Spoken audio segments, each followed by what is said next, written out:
রাত 12:15টায় কেন আমাকে প্রিয়াঙ্কাদের বাড়িতে এখন যেতে হলো বাজে কত? দেখো। রাত 11:30। 11:15 বনো যাচ্ছে আইবুড়ো ভাত খেতে। আর আমরা তত্ত্ব সাজিয়ে বাড়ি যাচ্ছি। এই যে হাই হ্যালো বাই বাই। কোথায় কার বাড়িতে যাচ্ছি বল? প্রিয়াঙ্কার বাড়িতে। না হলে প্রিয়াঙ্কা কি বলেছে বল? বিয়েতে আসবে না। কাকিমা, এই প্যান্ডেলটা কি তোমাদের করে? নে এগিয়ে চল, যাচ্ছি। এইটা আমার বিয়ের 2 দিন আগের ভিডিও। প্রিয়াঙ্কা ওদের বাড়িতে আমাকে ইনভাইট করেছিল, কিন্তু কিছু pause করে কারণবশত দিলাম। আমি সময় না পাওয়ায় যেতে পারিনি। তার জন্য সে আমাকে ব্ল্যাকমেল করে যে আমি যদি না যাই তাহলে সে আমার বিয়েতে আসবে না। বাধ্য হয়ে ওই রাতেই ওর বাড়িতে আমি আইবুড়ো ভাত খেতে যাই। আমার পাতলা পাটি হচ্ছিল না।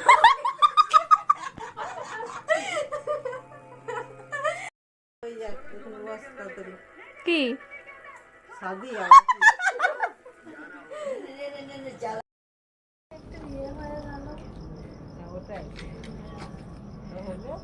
এখন প্রিয়াঙ্কা আর কাকি আমাদেরকে ছাড়তে এসেছে। এবার বাড়ির সামনে ছাড়তে এসছে। এবার হচ্ছে আমরা ওকে ওদের বাড়ির সামনে ছাড়তে যাব, তারপর আবার ওরা আমাকে ছাড়তে আসবে।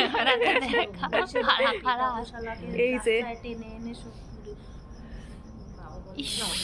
নাইটি পরে আহ